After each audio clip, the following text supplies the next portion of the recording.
Welcome to Motegi Haya in Tochigi, nestled in the mountains of Japan. Today we're not focused on the switchback roads of the mountains. Instead, we're focusing on the oval of Mobility Resort Motegi. Opened in August 1977, built purely for Honda to test and develop their oval racing programs, these sorts of cars have raced here between 1988 and 2011. Dan Weldon, of course, the debut winner here, and Helio Castroneves, the last driver to ever win a race on the Motegi Oval. It's a unique challenge. It's a 2.49 kilometer asymmetrical oval where turns 1 and 2 aren't identical to 3 and 4. So similar to Gateway. We're looking at 10 degrees of banking at either end of the circuit, but it does mean that drivers are probably going to have to brake a little bit on the entry to turn 3. Last time out at Pocono, Edson Santos was finally able to close the race out and went from pole position to taking the checkered flag for the first time in Champ Car history. Lilac Zia and TMR still lead both championships despite a dreadful Pocono, except for Mo Perry, who happened to finish 4th for the 4th time in a row. Nick Pressey went back-to-back on podiums, and after a not-so-good season so far, could this be his launch into the second part of the season to try and bring that fight back? Nicholas Pressey eMotorsport also overtook Mirai United to move up into second, and that fight is now within 10 points. So, with everything to play for, with 8 races left on the calendar, we've got a couple of unique challenges ahead of us because we're going from the Motegi Oval onto the Motegi Road Course, so there's going to have to be a complete mindset switch in the next 7 days. But of course, for now, our drivers are really thinking about the oval itself, Olivia. Yeah, the next 3 races are a big challenge. You've got the Super Speedway kit here. You then bolt in all of the wing on to the road course, which I imagine most drivers are not familiar with. It's certainly not a course I've driven extensively. Because it is the only part of the circuit still in operation after earthquake damage in 2011 forced the oval shutter. But then, to finish off this 3-race stretch for our next break, we head over to another oval circuit that no longer is operational, which is the USA International Speedway in Lakeland. So, the next 3 races, much like what we saw in that sort of opening stretch of the season, 3 different aero packages required to launch forward before we take our final break minutes. Pretty much flat out to the end of the season from there. 2 crown jewels, 2 other Super Speedway ovals, and then a road match, which is quite a fast road course in itself. But for now, it is those challenges of getting the car hooked up in the dirt, yeah, especially into turns 3 and 4, where it's quite tight, and then trying to rip maybe the outside line in 1 and 2 to set up that move. You've got some banking to work with, but I feel like the aero push you to be pretty strong today, as currently is Mo Perry. Again, looking for better than 4th place, currently topping our timing screens, and thank goodness it looks like, at least tonight, the internet is working pretty well for him. Yes, in the most unprofessional manner, of course, getting tied up in introducing the track, I forgot to introduce our broadcast team. I'm Taylor Mills. Alongside me tonight is Screen to Speed finalist Olivia Hayward, and Champ Car champion Carmen Sienna will be sat comfortably in the booth once again. But we are entering that final minute of the opening practice session here at Motegi, and qualifying is really going to count here. This is one of those tracks where it's so difficult to set up overtakes, mainly looking down into turn 3 after that big high-speed run through 1 and 2, where you can pick up a couple of lines, even in the dirty air. Of course, we have no hybrid to assist us on this track. That is only there for the short courses, and of course isn't yet implemented in iRacing, but we do have something to talk about on that front at next week's race. Nicholas Pressey were just following on track here in 5th place, so not looking too strong to start this session, but there's still plenty of time for him and his teammate Bryce Saucier to make up time on the track in qualifying and in the race. But as mentioned, Mo Perry does currently top the timing sheets, with Edson Santos very close behind on 27.2. So with the field as close as it is, as always, it's going to be a very interesting qualifying session.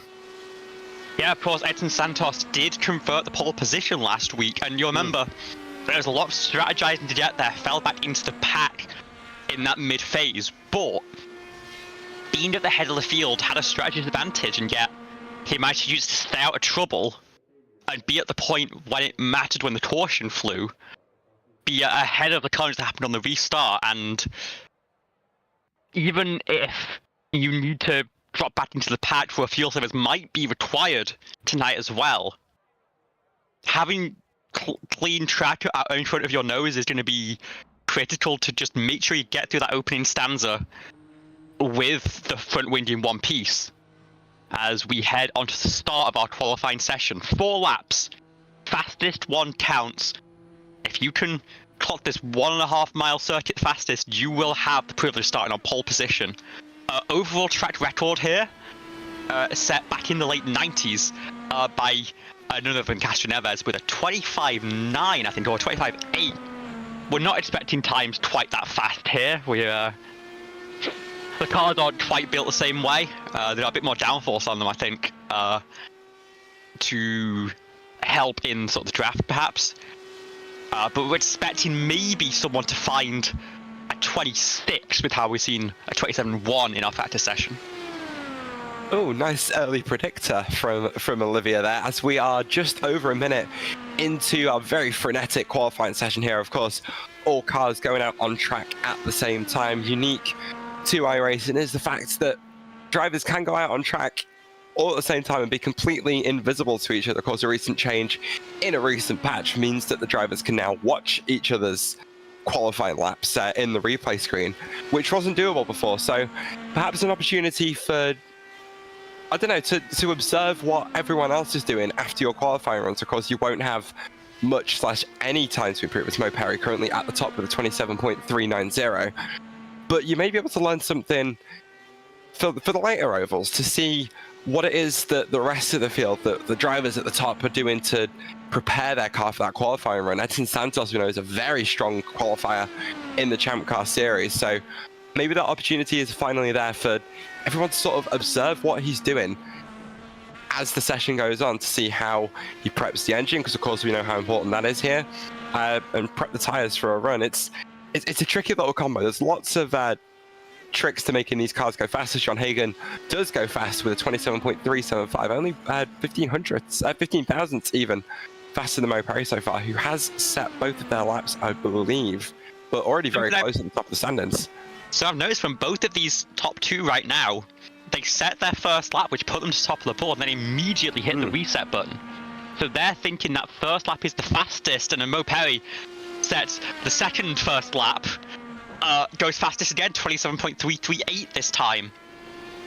John Hayden back out and really trying to build that speed on the high side, so we'll see what response the 28 has. Edson Santos still down on pit lane, trying to enter into the perfect run, of course.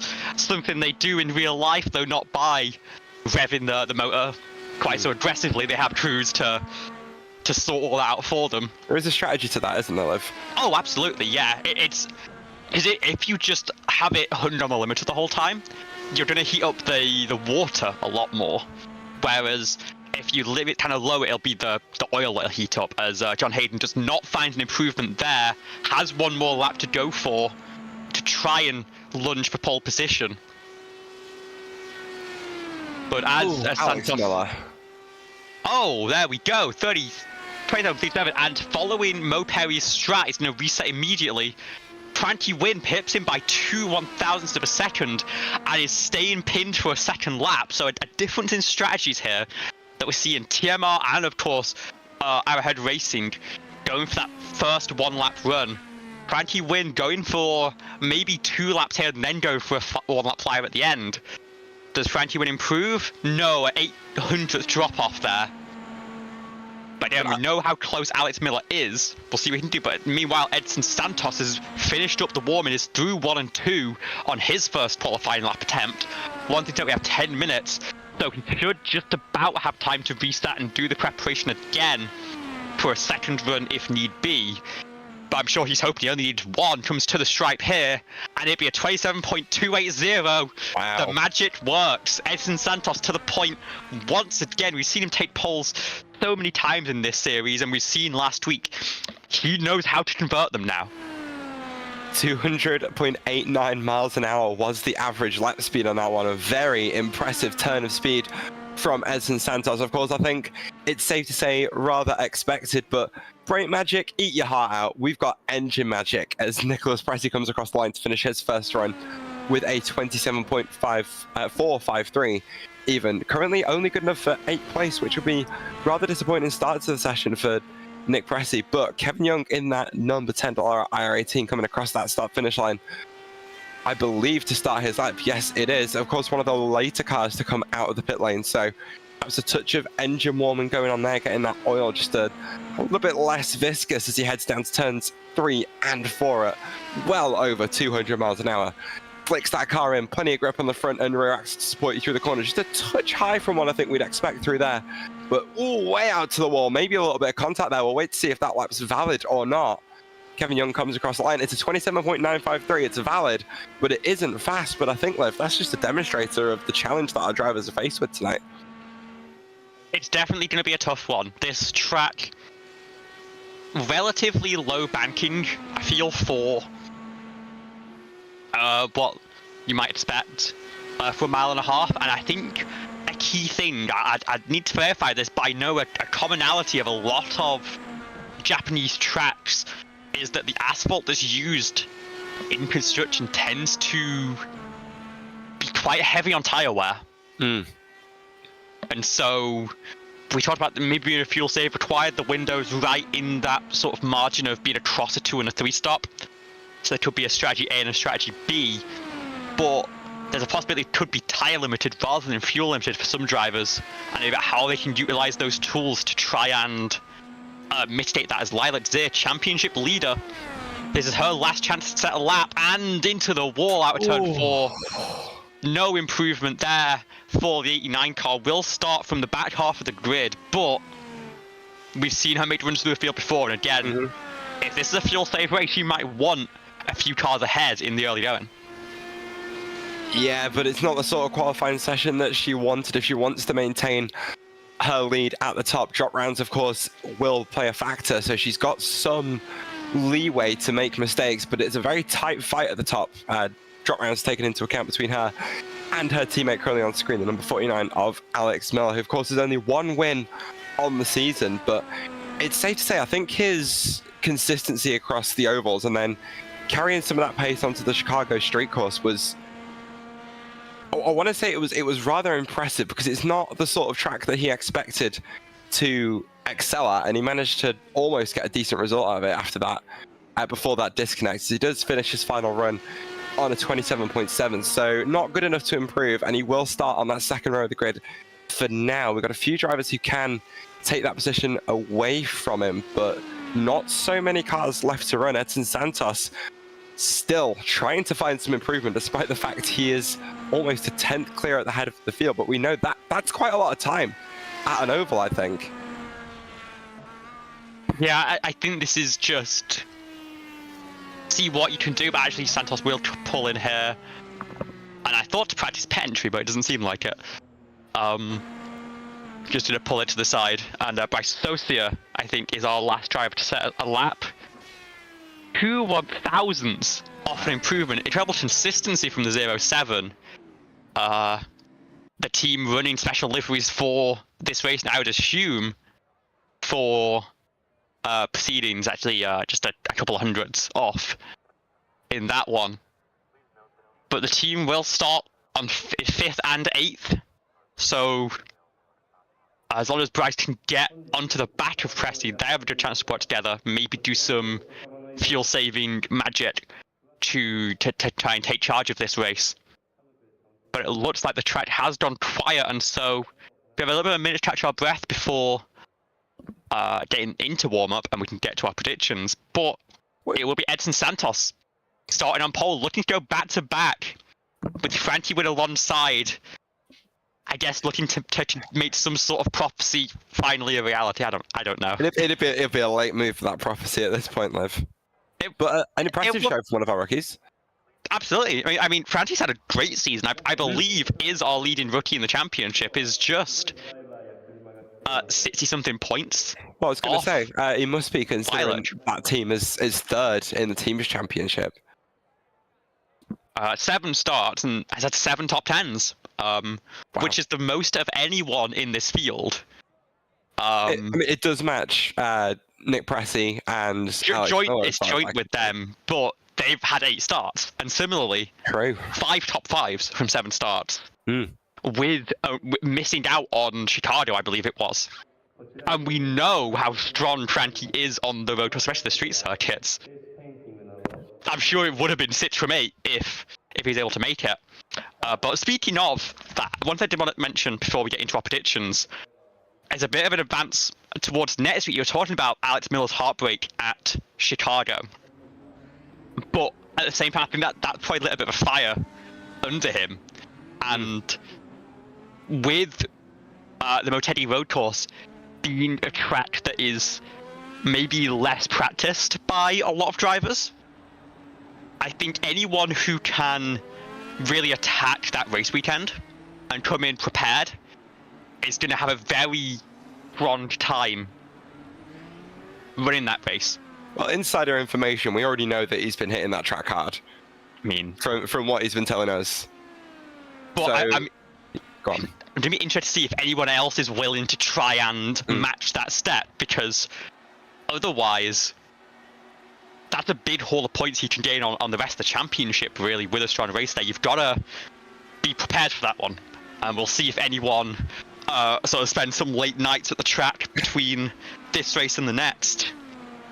But focus on the over for the time being. We have a lot of strong drivers in this field. Taylor, who do you think we want to take on the checkered flag today? Oh, we're going for picks now? We've only got 4 goodness minutes me. left. Yeah. Short warm-up. I haven't actually thought about this one yet today. We've got a very strong, close field up here once again. Edson Santos on pole. Frankie Wynn in second, looking to close that out, and Alex Miller almost looking for a bit of a revenge run out here on the Motegi Oval. So the thing is, we know that every time I've chosen a TMR driver, they've won. Except when they haven't. No. Every time I've chosen a TMR driver, they've won. Did you not pick TMR in the last 2 races? Ooh, good question. I know I chose Ruby for the road course. I'm not sure about the last race.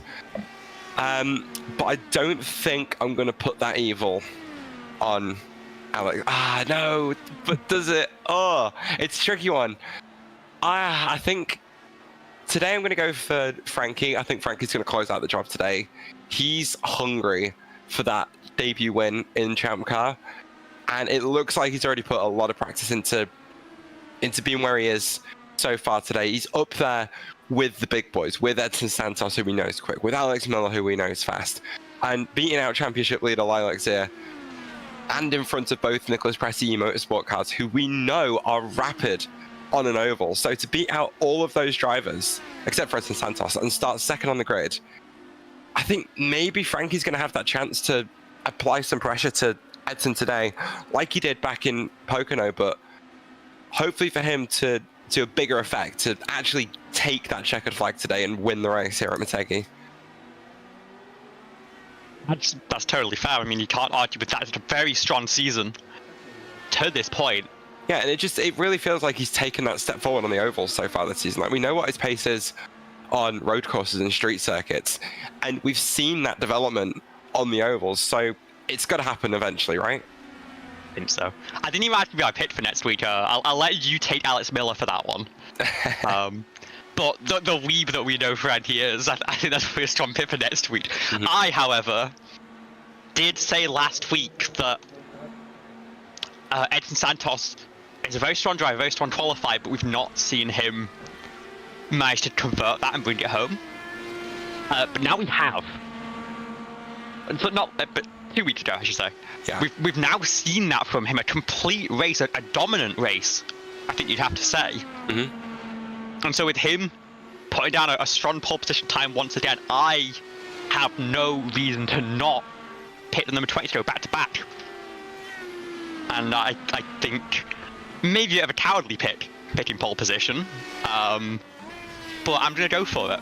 It's a good pick because we know how important track position here is. We alluded to the dirty air a little bit earlier on during qualifying, but I don't think we really touched on it as much as we could have. It's hard here. We've got banking at Motegi that's barely steeper than the Indianapolis road course. They're talking. Are we talking 6 to 8 degrees at that track?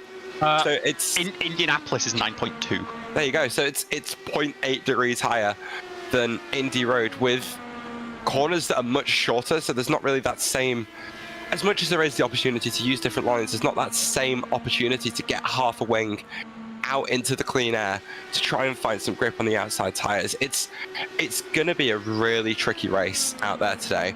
And I think it's going to be a case of similar to Atlanta, similar to Las Vegas that we saw last year, where it's going to be whoever's in first place and can hold on to first place. I think if I'm in the Murray United garage, I am doing reaction time tests with Frankie right now. I think turn one, I know you can't win a race there, but that might be his best opportunity to put himself in the fight. If he can rip the outside line and challenge Edson and get clear, he's another very strong time. Otherwise, Edson is going to start throwing that dirt again. It's going to make it difficult without, you'll say flip the strip, but that of course requires going caution free. Onto our grid, Edson Santos lines up on pole position with Frankie Wynn alongside. 1-2 in the last race. Can they go 1-2 again here tonight? Alex Miller and Mo Perry and all TMR, row number 2. Very closely matched, and then behind even more closely matched, Nicholas Pressey and John Hayden separated by just a 1,000th of a second in their lap times. They will make up row number 3.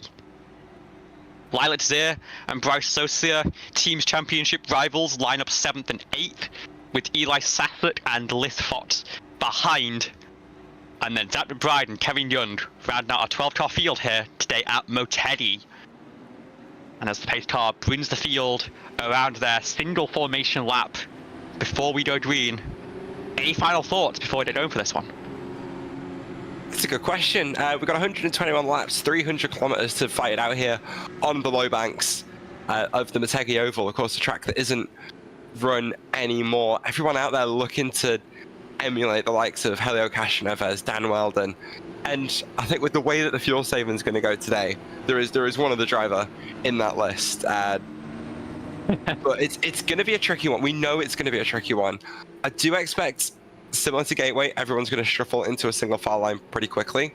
And then it's just going to be a game of tire wear before the end of that stint. We know how abrasive this track surface is. Because the main course is just as abrasive, as is Suzuka and a lot of other Japanese tracks, as you alluded to. So I'm just excited to see what goes down here today. But as Edson Santos enters turn 3, pace car still leading the field. Frankie Wynn hanging back about a car length at the moment. Expect that gap to be closed up relatively soon. That all TMR second row, Nicholas Pressey looking to impress from the third row on the grid. Edson Santos then takes the green flag, launches away, slow start from Frankie Wynn, and Alex Miller is going to move up into P2 straight away, and Wynn is going to come under threat from Nicholas Pressey almost immediately.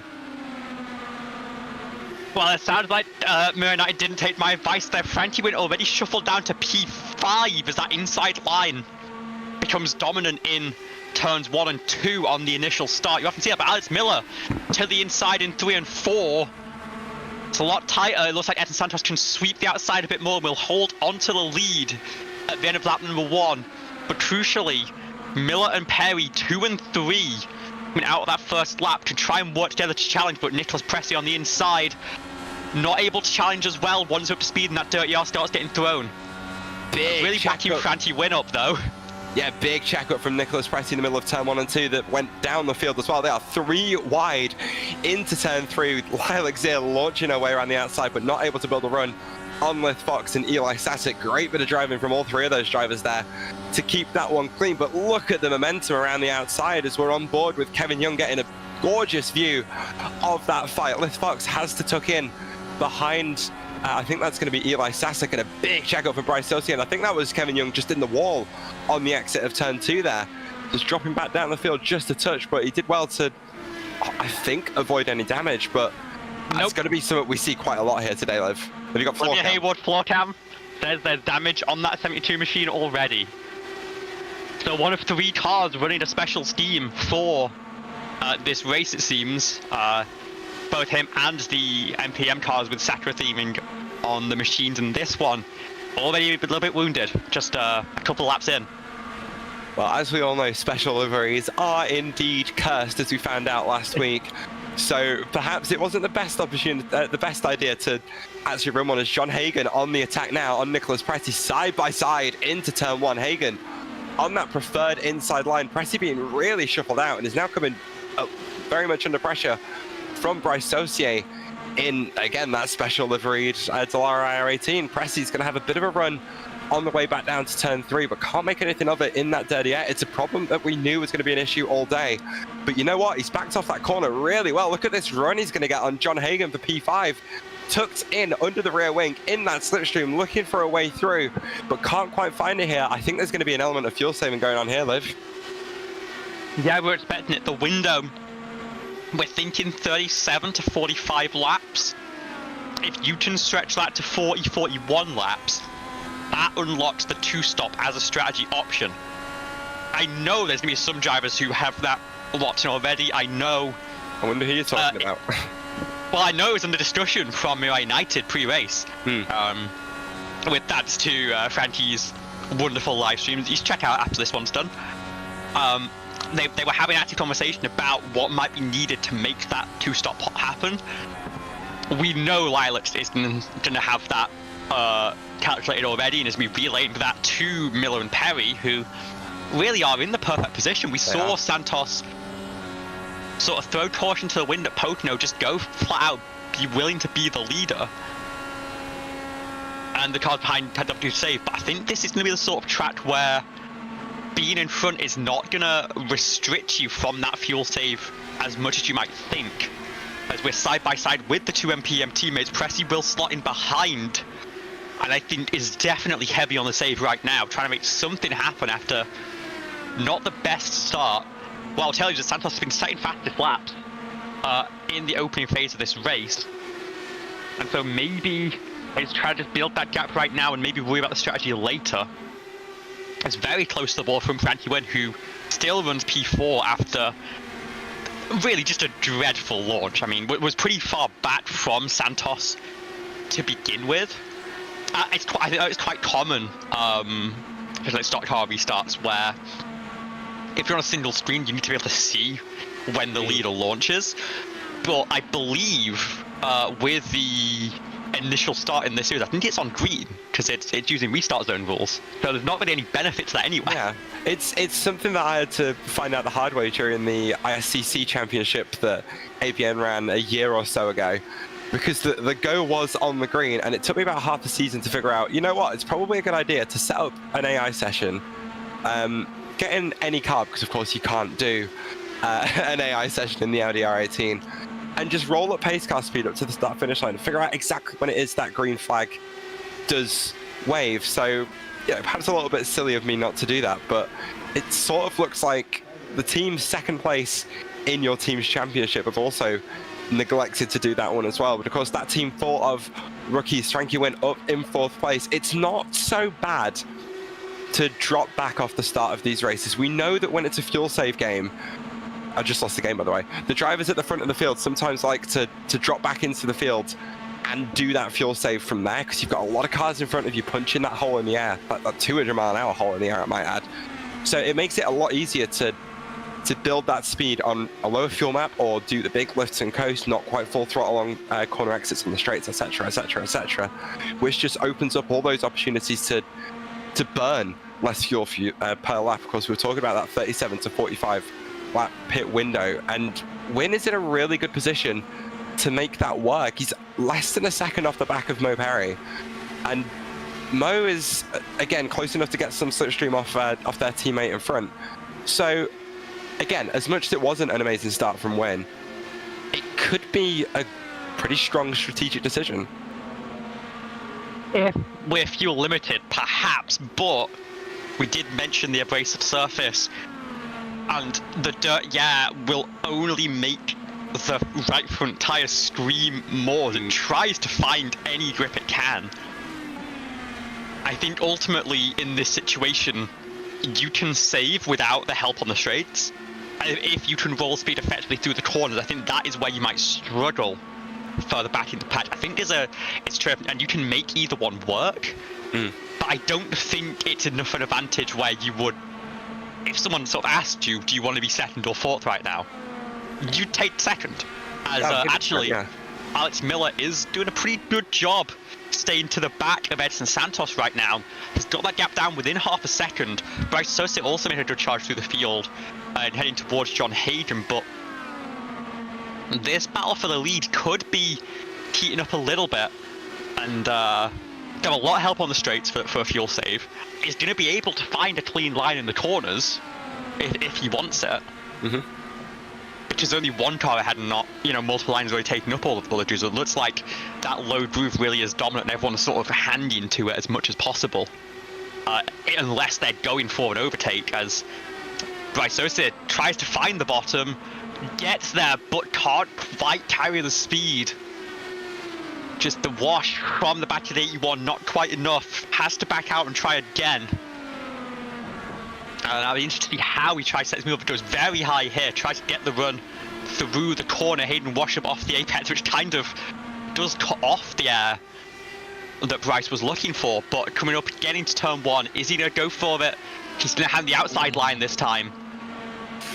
Goes for the opposite, trying to see if this one's going to work, but the run's not quite there. Hayden lets it all hang out on exit, very close to the wall, but it was fast and it's held the 07 behind for now.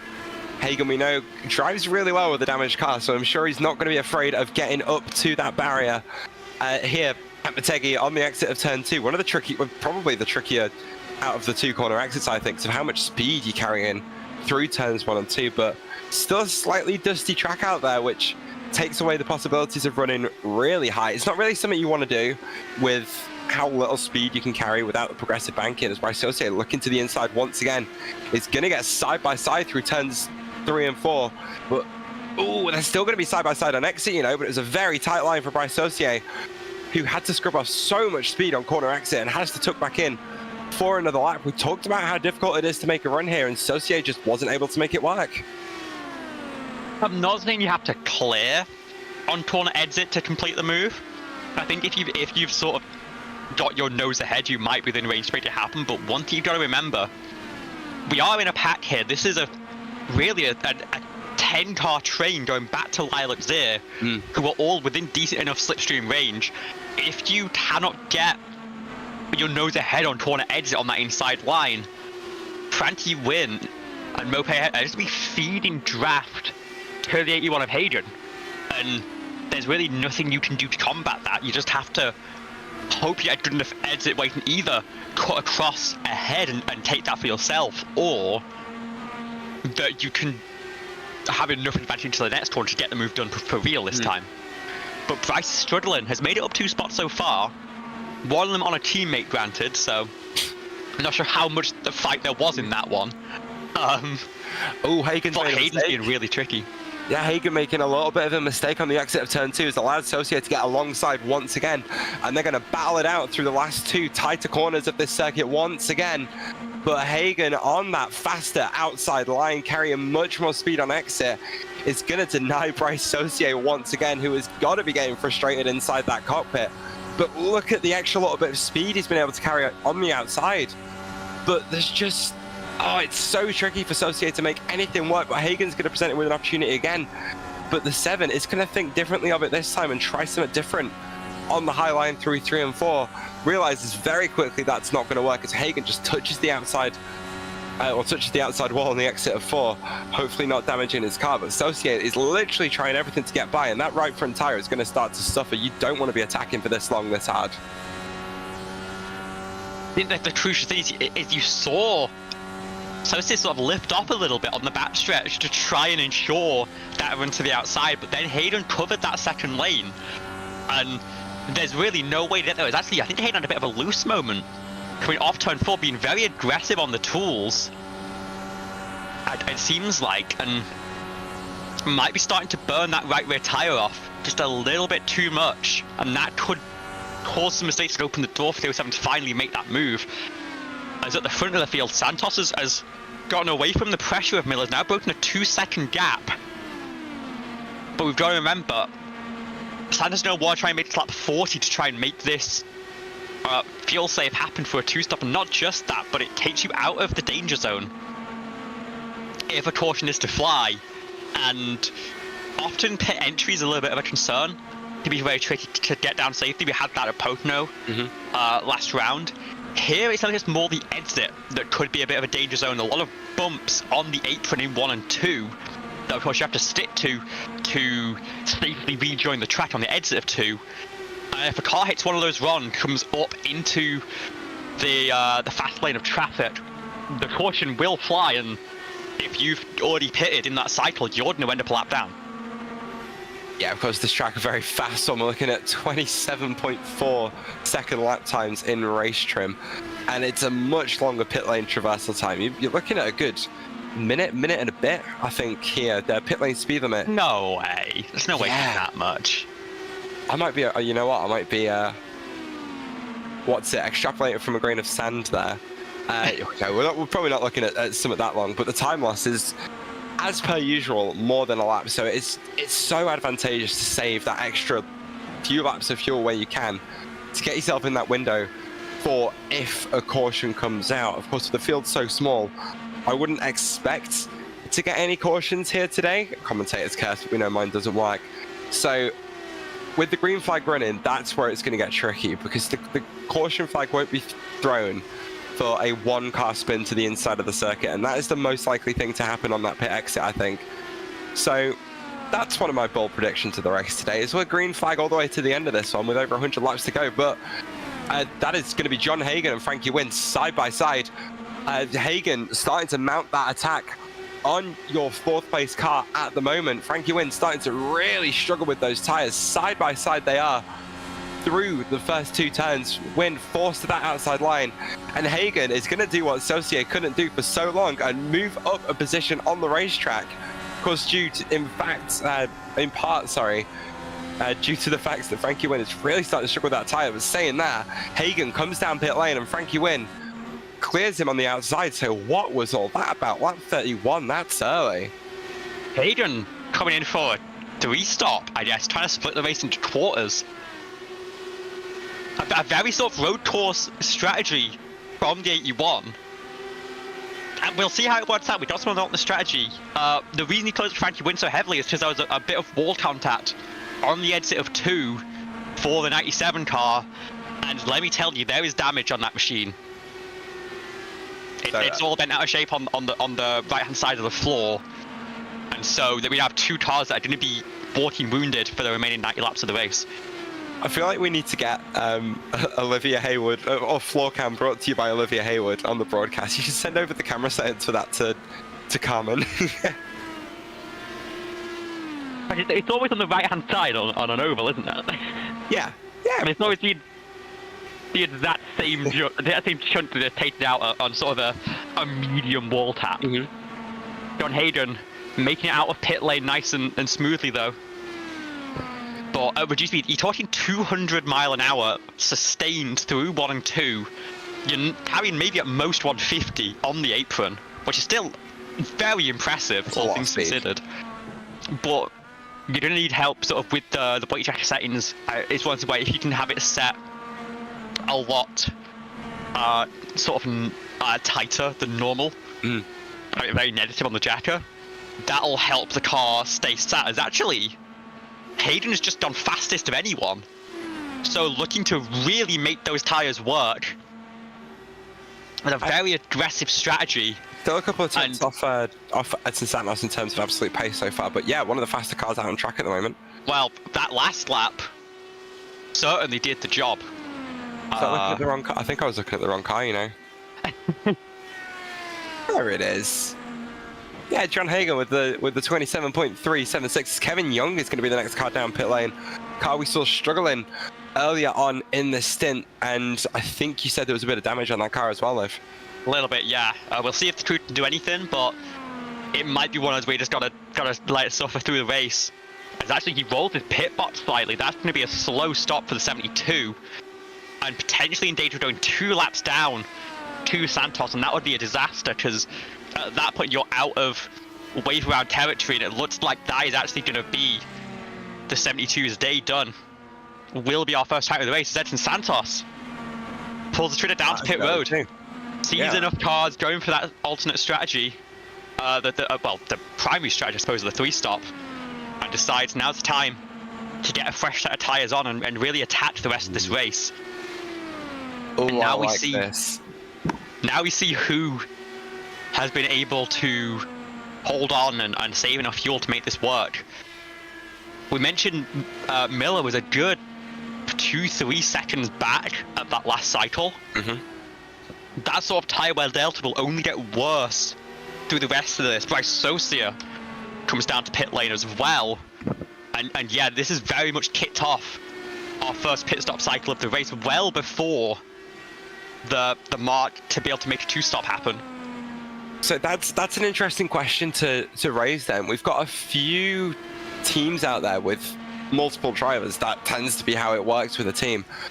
And we've spotted a couple of strategies that have opened up, that more aggressive push pit early and try and get out in front after the pit stop cycle.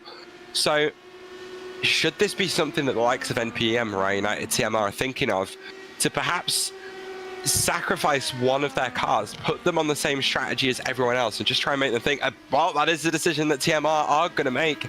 Alex Miller is going to come down pit lane with the first TMR driver to pit.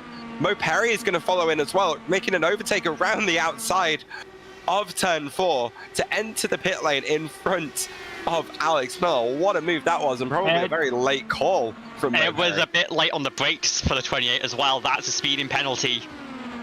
Or an save entry, one of the two for the TMR driver. He'll have an extended hold in pit lane here. Alex Miller gets in clean.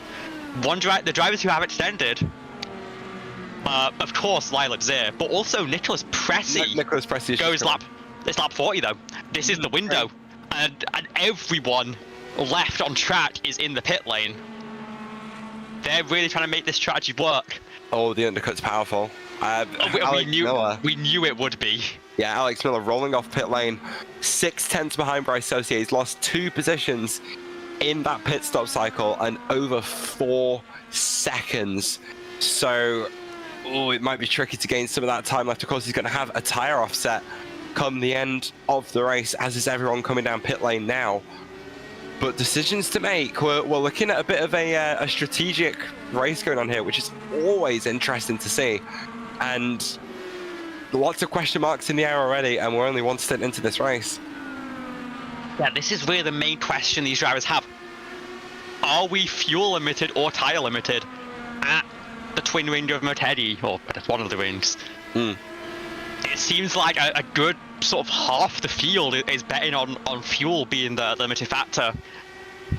We got a few drivers betting on the opposite, notably John Hayden, who pit very early, and Edson Santos. I'd say along with Bryce Socia, they're all fully committed to the 3-stop here. Alex Miller and Mo Perry might be able to extend to make it work on the 2, and everyone else I think is well on trajectory to make that happen. So split strategies for MPM and for TMR. Mirai United running aligned with their 2 drivers here tonight. And we'll have to see how it works out for everyone, of course.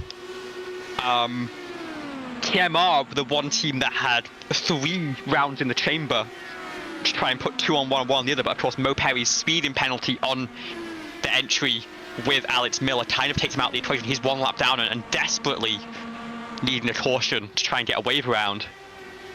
So if those 2 big teams have one each side of the coin, I'd say Pressey currently the one leading this alternate B strategy for 2-stop. Definitely, of course, very close to Alex Miller as well. Only 2 seconds or so off the back of him as it stands. So looking to really mount that charge. We could see a rather large swing in points depending on how the strategies work out today between the two teams at the top of the standings, or two of the three teams at the top of the standings. Of course, TMR with that huge 100-point lead at the moment, but there's still plenty of time for Moray United and MPM to mount a charge and start taking points off of the lilac, purple and green cars to bring that championship back into play. And it's something that we've seen Nicholas Pressey once. He spoke about it in interviews over the last two races, where of course he was on the podium both times, that there's a lot of tracks coming up on the calendar that he believes him and his team are really strong at. It's part of the reason they brought John Hagen in as an extra body, an extra bit of... Not John Hagen, sorry, it was Doug South. My bad. I've got a fried brain at the moment. We'll get there.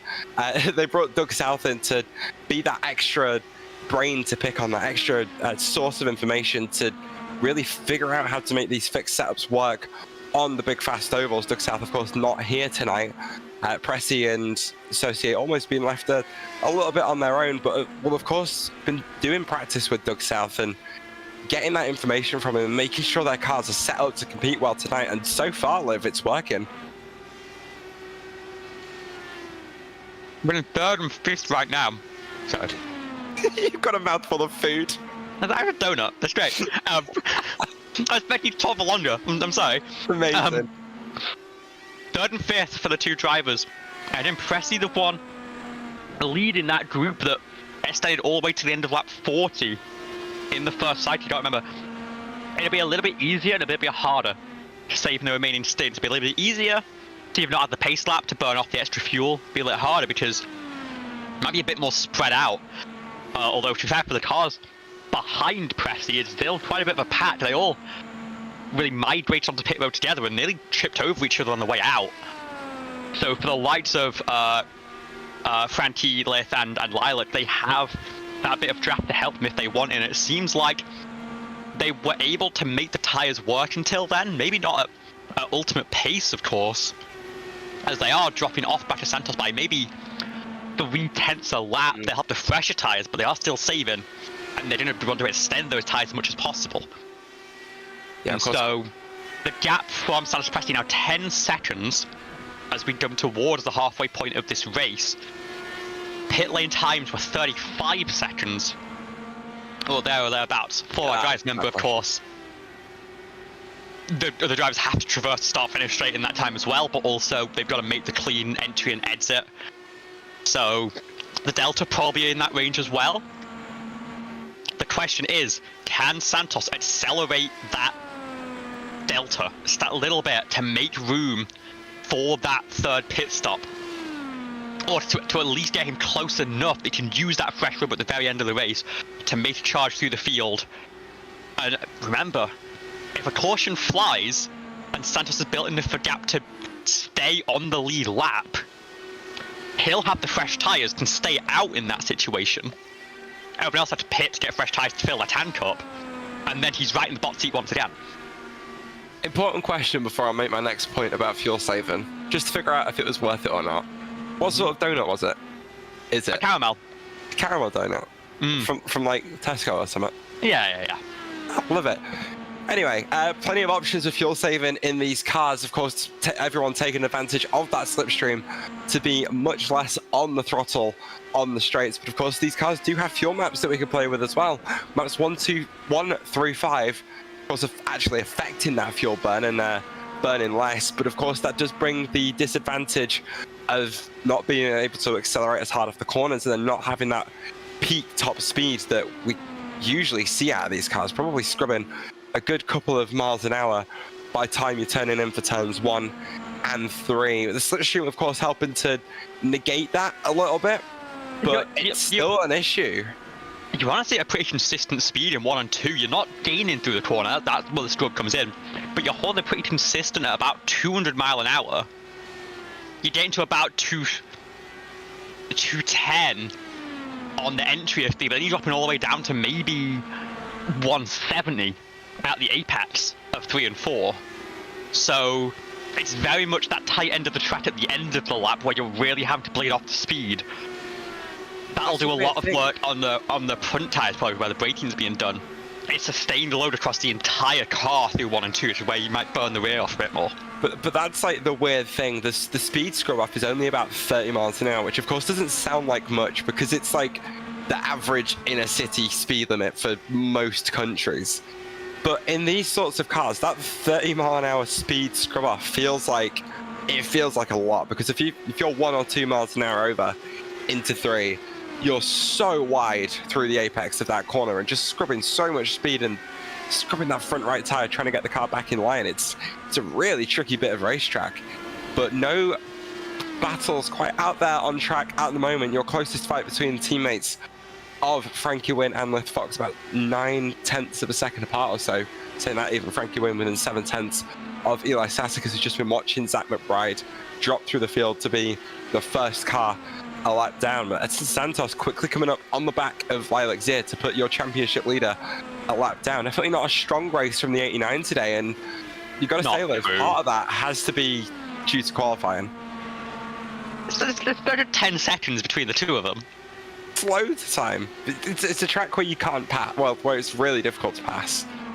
She needed to be up there at the start of the race today. Well, we know that she's able to make that happen. I think we've seen everyone make it to 40. The train at 10 minutes to 41. And the answer is probably. But for some drivers, there might be a question mark behind that. We know there won't be for Lilac.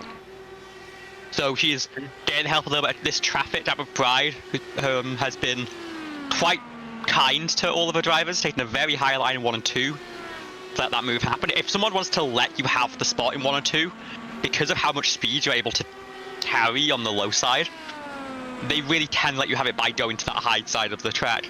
But I would have eyes on John Hayden right now, who pitted into lap 30, split this race into quarters from there. We're now on lap 60, and I would not be surprised if the 81 makes a hard left turn down to pit road. Right now, she gets on the radio to announce the start of the second pit cycle of the race. And didn't that fly? 30 laps already gone by as Bryce Saucier flies down the start-finish straight past John Hagen, who was able to make up a lot of spots in that last pit stop cycle, jumping all the way up to P2 and taking that off the 49 car of Alex Miller, who was on that slightly longer, 9 laps longer on his last stint, losing, what was it, two spots in the pit stop cycle? Yeah, about 4 seconds. Hagen's just got long. I think he went long in his box, so we are going to see a longer stop from the 81 crew, and that might affect him by the time the pit stop cycle ends, as he does get rolling once again. 8.1 seconds on the jacks and off the pit lane speed limiter. 2 seconds lost on pit lane. Yeah, he's going to have those 7.6.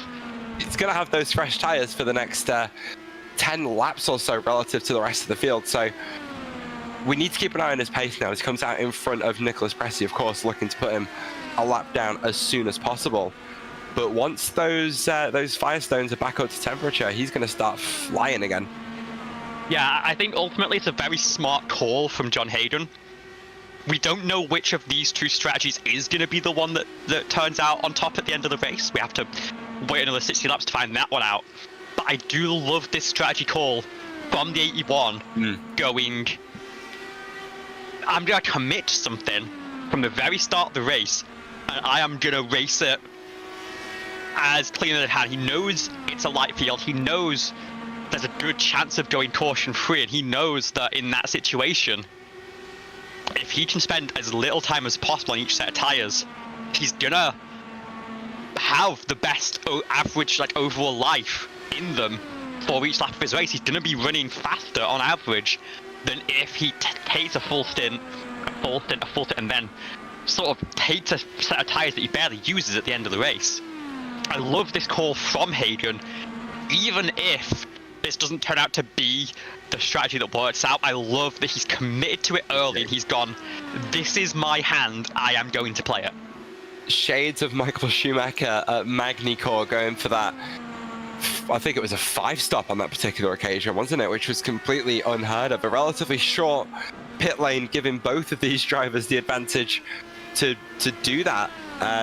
Yeah, Motegi, we've seen it, it's only a 35-second traversal time, which, as much as that is a lap, it's still a relatively short pit lane, and he's just gaining time on that lead pack right now. Edson Santos currently running 27.697 average.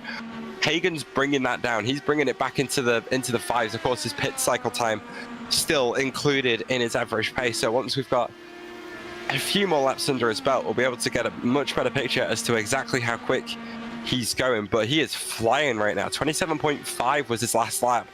Fastest at 27.3. But just to put that into perspective, Edson Santos' last lap was a 27.7. 0.2 of a second doesn't sound like a lot, but this is an oval. Not many opportunities to gain or lose that time. The 0.2 of a second is a chunk at this sort of track.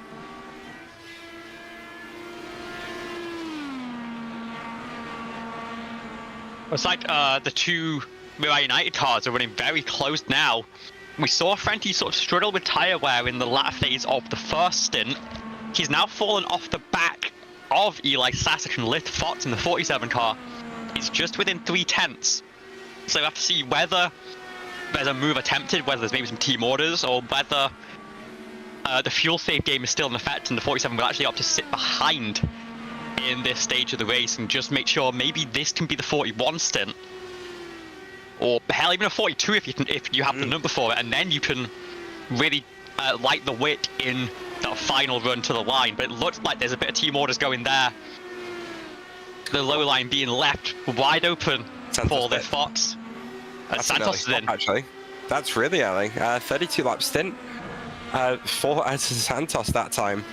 Which, yeah, that's a little bit unexpected to say the least, I'd say. Is he switching on to that alternate strategy, do we think? I mean, I think so. I think he was always on the 3-stop, but I think he's now probably more confident that we are likely to stay green through the cycle.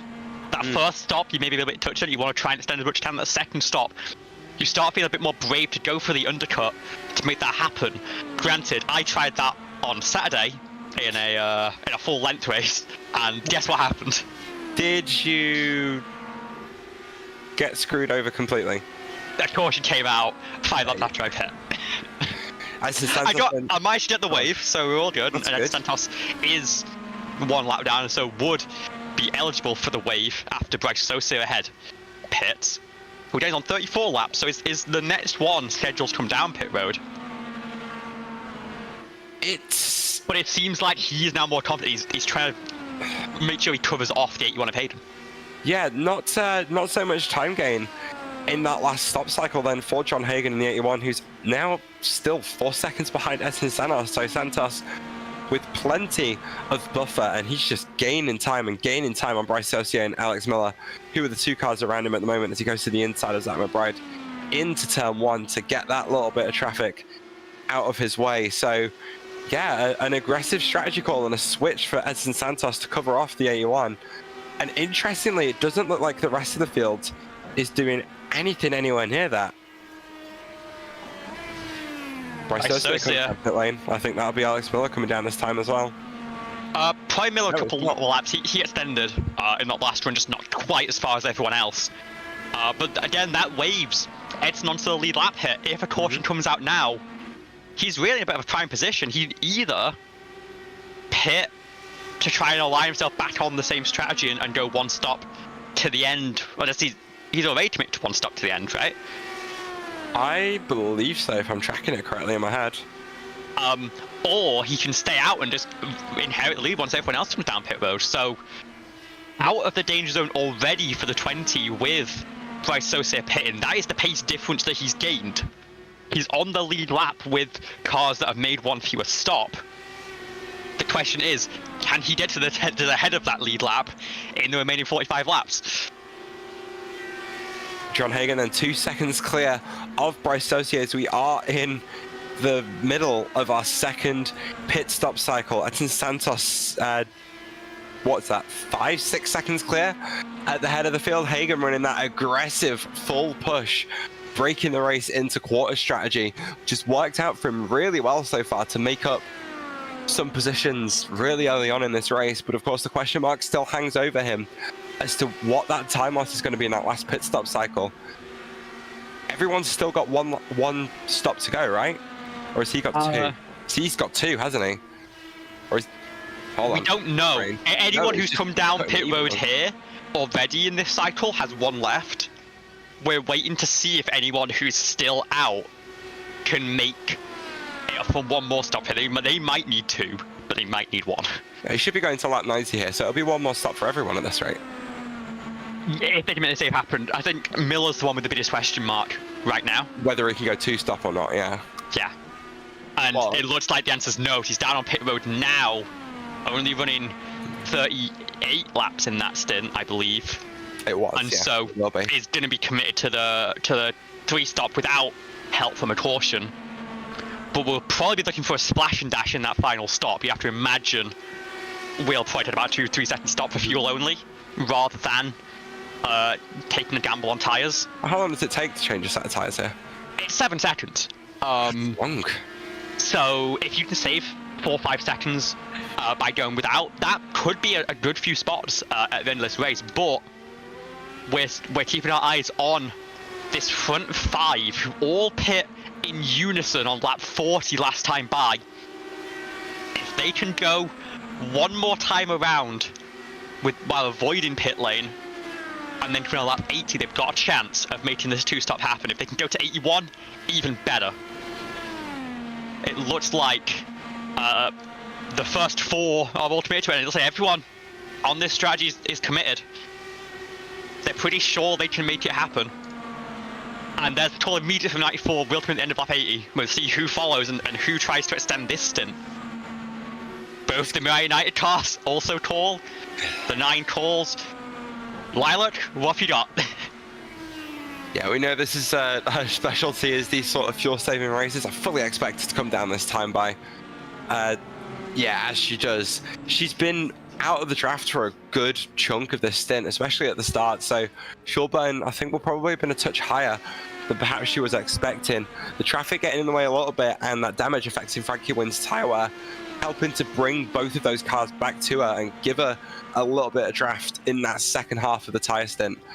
So good effort from the 89 to try and hang on, but it's those question marks that are in the air now. Where is everyone going to cycle out after the last round of stops? Because we're going on to lap 81 for these cars that have just stopped. So they need to get a 141 lap stint in there, and that should be this stint, splitting that race up into thirds. So how fast is the front of the field? If they can get onto the back and start passing all of these fuel savers now, that's going to be that's basically going to be the decider. And if you want to answer the question as to how close is that McBride in the wall? So he is. That is a slow car on the outside of turn 3. Zach McBride puts that car into the barrier, damages his front right suspension, takes the front wheel off the car, as well as that front right wing. But a single car incident isn't going to bring out the automatic caution as he pulls to the inside of the circuit, out of the way of everyone else. This should be a pretty easy press and hold escape, exit to pit lane for Zach McBride, but just an unfortunate race for him here to end in such a terrible manner. If I had to put money on it, I'd say he had the weight jacker really low to get that car on and off pit road safely, and couldn't get to it to adjust it back in time for turn 3, and the car just didn't respond when he tried to get it tipped in. But safely brings it back down to pit road. We will stay green in this one. We're now down to 10 cars, 9 of which still in the lead lap, but Lilac Zero has cleared Frankie Wynn in that pit stop cycle, and Edson Santos is already looking to put the 97 lap down and the 89 in short order. But remember, the 20, the 81, the 07 and the 49, the top 4 cars in our field, we know have to come down pit road one more time. The rest of the field, maybe not. Edson Santos, then, we know needs to start making moves on the back part of this field, but of course his tyres are already 15 laps old, whereas the cars in front of him are all relatively fresh on their rubber. Frankie Wynn, we know, is rolling around with a little bit of damage, so should be a little bit easier for the 20 to pass, but then he's going to start getting past the likes of Lilac Zia, Lith Fox, Eli Sasek, if he wants to make this strategy work. If he can't put those cars a lap down, he's easily going to drop behind them in the next pit stop cycle, and it's going to make his job to get back to the front immensely more difficult. Of course, he will come out with much fresher tyres if he does, well, he should opt to take a fresh set. But then it's just a question of what he can do in terms of making moves, because these folks are going to be struggling on their tires at that point, because they'll be nearly they'll be 20 odd laps old. But 40 by the end of the stint. Well, yeah, of course, 40 by the end of the stint. But when Edson Santos comes out after that final stop in 13 laps time or so, that's when the question's really going to be answered for us today. And of course, if he gets too held up with some traffic, he could go for the undercut, just try and clear them, but you're still going to have to pass them for position at the end of the race regardless. So it's a really tough spot. I think ultimately, the way it's trending, I don't think this 3-stop's going to work out pace-wise. I think this is probably pre-season's fastest race to hold on to. But again, we've got 41 laps to the end for those drivers. They've not managed to push it that far yet. So we'll see how much pace they have to give up to make that happen, and maybe that'll deal Edson Santos back in, or maybe one of these cars that's been handing further back will be able to make that a lot more easily and charge back towards them. Well, Edson Santos doesn't look like he's been making much progress through the field as it stands. 27.7 average pace. Lilac 0, full 10th of a second faster. Well, was a full 10th of a second faster. Edson really starting to bed in his tyres now, has actually overtook the average pace of Lilac 0, and I think set a faster lap time last time around as well. Yeah, I think was just getting really held up by the 97. I think that has really cost him, and I think it's going to happen again with the 89. Yeah, I mean, every car is going to be fighting Edson like hell because they know what the fight is at the end of this race. But right on schedule, John Hadrian pulls down, and oh, that's fast from the 81. Does he manage to get that speed bled off in time? It looks like he will get away with that one. Lucky boy. Down onto pit road for his final stop of the race. As a metronome on lap 90. We know he'll have fresh tyres, and he'll be flying in the next few laps. But again, it's the same thing where he's going to get past every single one of these cars as well, and he needs to start doing it quickly, as it's a relatively clean stop for him this time. Up and down off the jacks. Well, very quick compared to when he overshot the box last time through. 35 and a bit second traversal time. It's going to be a 31 lap stint for him here. As he will come out. Ooh, it's going to be very close to Alex Miller. He should be able to get out in front of the 49. So I don't think any drama's there, but Perry is going to be the car in front. But a very slow lap from Lith Fox. Sort of not getting the car hooked into 3 and 4. Lilac 0 able to clear, and Edson Santos making that move quite easily, and now Santos looking to sweep around the outside of Lilac 0. She won't fight it too much, will probably be welcoming the slipstream. But Lilac's already up to 3rd place of these cars on the B strategy. And I feel like the pace has fallen off a lot for these other cars compared to what they were running in previous stints. They were sort of able to run 27.7s on the save. Maybe that is the tyres starting to give up, but they are well down in pace. In the 27.6 highs, 7 lows as well. Yeah, nothing 24 lap tyres. It's nothing. I don't think it's anything they need to worry about for the moment. Track temp, of course, up on the start of the session now, 31 Celsius, 88 Fahrenheit, as the sun has started to peek through the clouds here at Motegi. And of course, that's going to slow the pace down quite a lot. Edson Santos hasn't really managed to run away from Zia yet, and he's still got 3 seconds until he gets to the back of Sasek and Presio. I think are going side by side. They are. Sasek's gone to the point. On the inside. This, we think, is the net race lead for the number 9 car. P4 for now. Presi's not going to give that one up without a fight. He's going to try and hold that high slide, get a good run through 1 and 2. He's managed to follow very close. And he's going to have that slipstream help into turn 3, but can he get alongside and can he hold on to the move? John Hayden has gone fastest of anyone, 27.315, and is 8.5 seconds behind Frankie Wynn on the tail end of that 2-stop strategy. Edson Santos was a good 6 seconds ahead of Hayden when the 81 pulled into pit lane, so the 20 is going to be right on the back of these cars.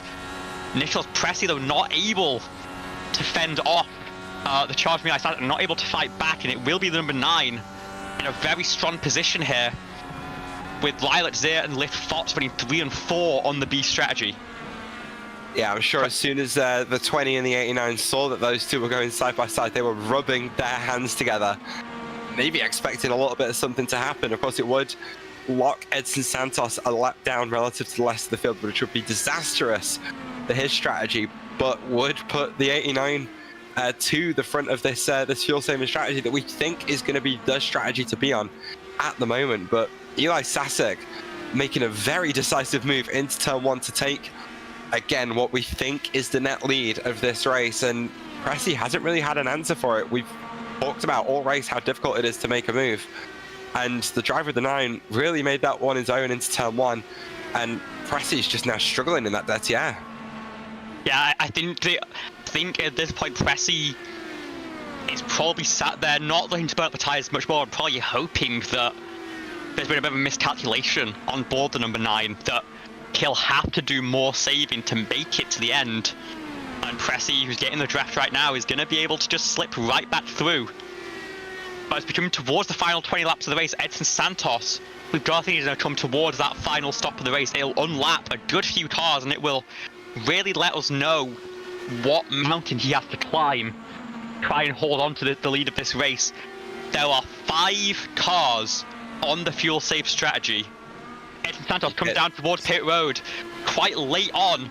I don't think that was the fastest entry for the number 20, and so conservative. That is already a little bit of damage done. So one of our questions is about to be answered. Where is Edson Santos going to come out relative to the fuel savers? Eli Sasek and Nicholas Pressy currently coming through turns 3 and 4 and crossing the pit lane entry line now. Of course, not coming down the pit lane across the start finish line. Santos still not moving yet and isn't taking tires as far as I can. No, he's taking tires down off the jacks, off the pit lane speed limiter as Sasek and Pressy are on the backstretch. It's everyone has jumped Santos. Yeah, has catch all 5 of them. I think to make this happen. We knew he had to be very aggressive in those middle 2 stints, and he just wasn't able to find the pace that he needed. John Hagan now 2.4 seconds back. We saw how tentative that pit lane entry was. Santos not wanting to throw the result he had so far away. So we do have another taker to pit lane. Is that going to be Bryce Garcia? Yes, it is. Alex Miller's going to follow him down as well. So the final pit stop cycle well and truly underway, but only for about 5 cars or so in this field. John Hagan, we know, is already pitted, but with that aggressive strategy, gained plenty of time on Edson Santos, but is currently running on 10-lap older tires. So his opportunity to make that move, I'd say, well and truly gone, because those fresh Firestones are going to be working in Santos's favor right now. Yeah, I'd say pit cycle over at this point. Quite frankly, we're not expecting anyone else to come down pit road. They're all hoping they can make it, and I think, to be quite honest, if you're in this situation, you're probably going to let the car run out on the track in the hopes that you can find enough in the lines to get it over the line. You're not going to give up on this at all. We're down to our final 20 laps, 18 laps even. Eli Sasek leads by just half a second off the... Sasek then only a couple of tenths of a second clear at the front of the field, coming under mounting pressure from the 94 of Nicholas Pressy, who is trying to get his position back to retake the lead and get his first win since Michigan. He's been hunting for it, but the luck not quite coming his way in the previous 6 races or so. Look at the gains he made on the entry of turn 1, but not quite able to make anything happen as they both drift towards that exit wall. Pressy deep within that slipstream on the run down to turn 3 and just looking for any amount of clean air that he can, not able to find it through 3 and 4, so still taking part in a little bit of fuel saving. But we still had that question mark about where Edson Santos was going to finish. He's currently 3 tenths off the back of the first of the fuel savers. It is Frankie Wynn and then Lith Fox and then 3rd place of Lilac Zero at the back of that field. So your championship leader has got a couple of rear gunners to help her out here, because of course Frankie Wynn is going to fight Edson Santos to try and protect Lith Fox. Actually, it doesn't look like the case at all. They're going to go side by side through turns 3 and 4. Wynn trying to hold it around the outside, but doesn't quite have the downforce. Trying to force the issue as best as they can, and they're going to keep being side by side on the run down to turn 1. Santos is going to have to be very aggressive here to make that move work. They are very close to each other in turn one. But Frankie Wynn able to take advantage of the clean air on the outside as Santos getting checked up in the dirty behind Lith Fox and Lilac Zia. So Frankie Wynn with the advantage at the moment, but Santos has actually taken the short line through turns 3 and 4 and does make the move on Frankie Wynn and moves up to P5 and is already carrying the momentum onto the back of Lith Fox. And they're going to be side by side into turn 1 again, almost straight away. Lith Fox not fighting that move at all. Santos now has only one car between him and the podium, and he's going to make that move straight away. Zia isn't going to fight that as Santos has made up 3 positions in just 2 laps as he jumps back onto the podium and is now only 5 seconds behind Nicholas Pressy. Could he actually mount a charge for this race win this late in the race? And that's all dependent on what is going on inside the cockpits of the car ahead. We know Santos is fast. We know he's giving it absolutely everything right now. We know he's got plenty of clean track to make this happen. The question is, can the 9 and 94 save enough fuel? Or have they already saved enough fuel to make this a non-issue? Because he's now within 5 of the race lead. He's got 11 laps to make this one happen. 12 laps right now, 11 at the line. And if he gets there, we know he'll be able to make the move. The question is, what can Pressy do to fend off that late charge from the number 20, looking to go back-to-back? Well, they're getting closer together, and they're getting closer together as the laps tick down. The aggressive fuel save from Pressy and Sasek not supporting their pace, as they're about half a second off Edson Santos at the moment. Santos, of course, on 20 laps fresher tyres. This is that what we were talking about before the last pit stop cycle, is how strong the pace in the 20 is going to be in the final stage of this race, as the gap now comes down under 3 seconds with 10 laps to go. The thing is, if anyone is going to be able to make this work, it's going to be Santos. He's had an almost torrid season so far, not able to make anything work, but last time out at Pocono was finally able to go for that pole to flag victory, an almost dominant run, and choosing the better strategy on the better tires today as he brings that gap down to almost under 2 seconds in a lap. He's almost gained a second on them in 2.5 kilometers. That man is pushing right now. And we were saying it earlier today that this is the longest stint. They've got to 41 laps. 1 lap might not sound like a lot, but it feels like an eternity when you try to stretch every last drop out of the fuel tank you can. And remember, from the booth last time out at Pocono, Santos said, loved the race, wished that the fuel strategy was not quite as strict, wished that they could go flat out a bit more. Oh, John Hagen. I think that's John Hagen. A big wreck for Hagen. I think that was, as we get a replay up here. So it's going to be Hagen on the inside of Frankie Wynn. It's on that inside line, comes up to the exit, gets loose, spins to the inside wall, slams into the barrier between the pit lane and the start-finish straight, and it's going to be a late caution. So are we going to see some very late pit stops? That's going to cut the gap for Edson Santos to the front of this pack massively. So is the field going to have any sort of answer to try and make up positions? It's a question for you, Liv. You are the strategic genius when it comes to these cars. Who is going to be someone who does come down pit road to try and take a position? I think we've got 3 or 4 laps on the restart, if any. Remember, at that stage, another caution, and they'll be racing very hard, another caution would freeze the field to the checker. I think if you're Saskin Pressy, you stay out, you know your fuel number's good now. You have to just pray that your tire's going to be good enough to hold off Edson Santos, who is going to be right there. I think these top 3 are probably all going to stay out. I think everyone behind is likely to pit. Santos is looking towards pit road. Pressy's looking towards pit road. Is it a fake out? Santos is faking it out. Oh no! Oh my god, Nick Pressy has just hit the attenuator whilst trying to fake it onto pit road, has dived out late and slams the front right corner of the car into the attenuator, and his race is going to be over under caution. That is a rarity. I cannot believe what I've just seen. We were expecting gamesmanship on this pit entry because it's such a crucial decision. Santos faked out. I'm surprised that Zir faked it out. I think in this situation, there's a lot to gain from having the fresh tyres. But there's a few cars behind looking to try and cover her off. Just miscalculated the decision from Pressy. I think saw Santos duck back out, tried to respond in kind, and realized too late he was staring directly at a cone and an attenuator. And a huge loss of points for the MPEM crew and potentially a dagger in the championship hopes of the number 94 crew. Well, they were 10 points behind Mariah United VRT coming into this race. But Pressy and Saucier managed to get themselves into a really strong position to not only gain points on Mariah United, but to gain points on TMR as well.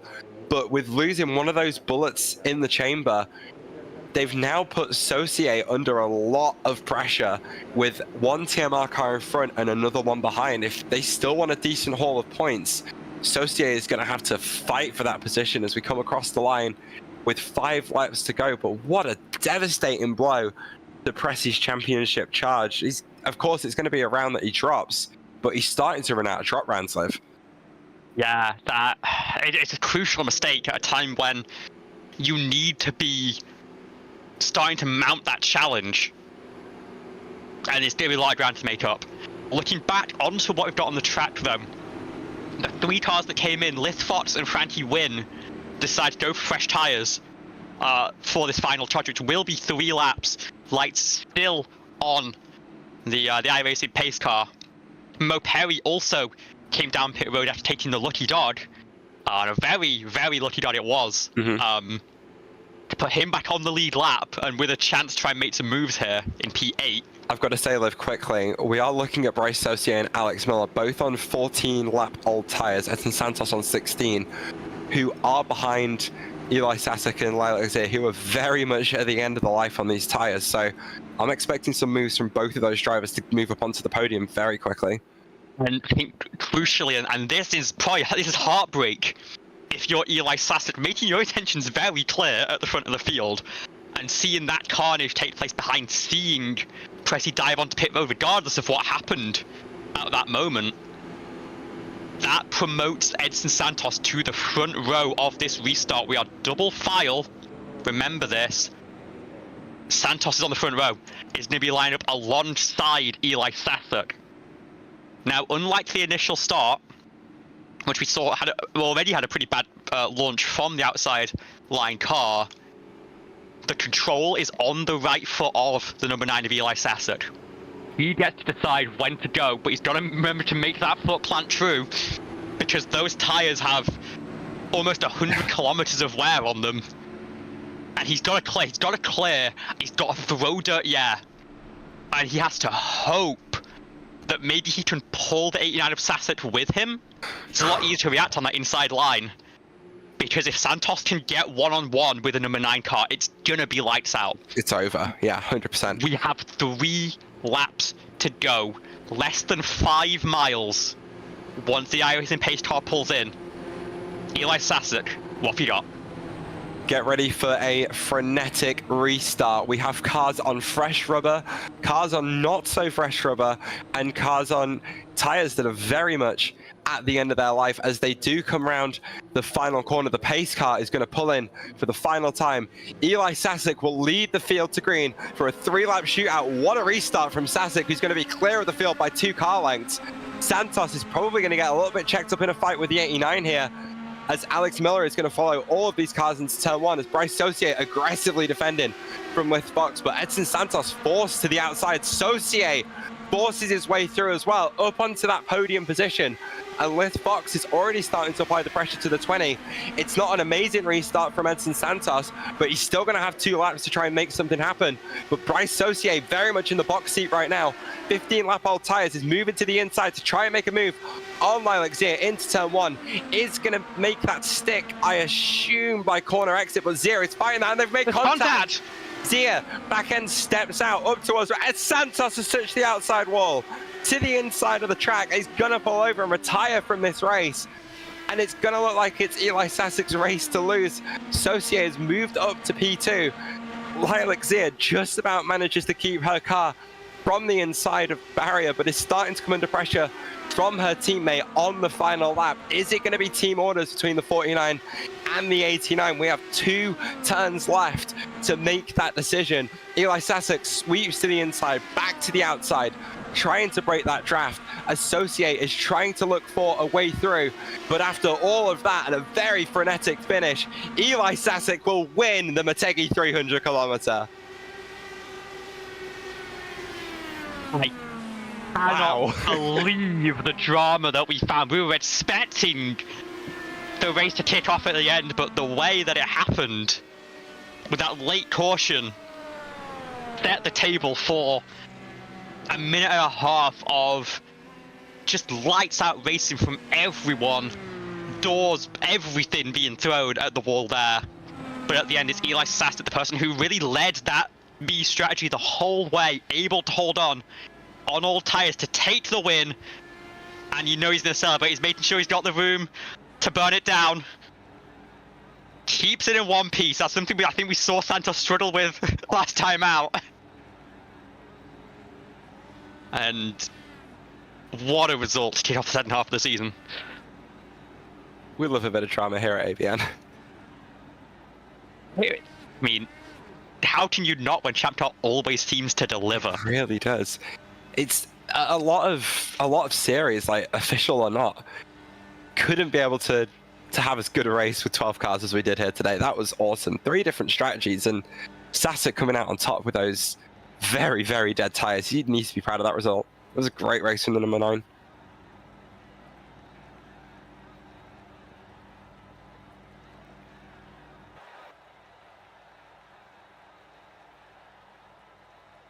As we take a moment just to catch our breaths, these are going to be your unofficial race results. Eli Sassek will take the win from 9th on the grid with that fuel save strategy. Bryce Saucier, 1 step more, will take P2. Championship leader Lilac Zia beats out all of her championship contenders to take the final spot on the podium, with teammate Alex Miller only 1 position behind. It was very close between the both of them. Liz Fox, the best finisher of the Mirai United VRT cars, who scored good points over MPEM once again, as Mo Perry comes home in P6 after that lucky dog wave around at the end of the race and those fresh tires. Frankie Wynn limps it home to P7. Edson Santos, with that late race crash into the outside wall, only manages P8, but Nicholas Pressey hitting the attenuator, starting 5th, finishes 9th. John Hagan, Zach McBride, Kevin Young, also the 3 other retirements in this race. And it looks like celebrations complete for the number 9. And before he gets the interview room covered in champagne, do you think we should pull him in for a quick word? Wait, who are we talking to?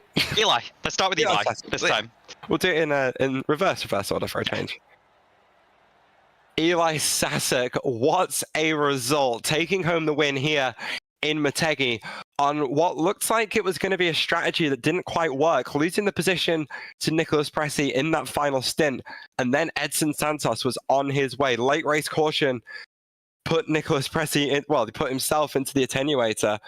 So how did it feel coming to that restart on 40-lap old tires?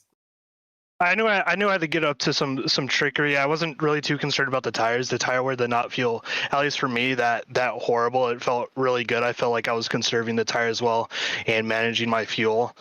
So I just knew I need to execute on the restart, and that's what I did. And I think they got up to, they were fighting hard behind me, so I just knew I need to not really race too hard, but get up to enough of a lead where they couldn't get to me going on to the final lap, and that's what happened. And I'm I don't know, just a very, very exciting race, especially that ending.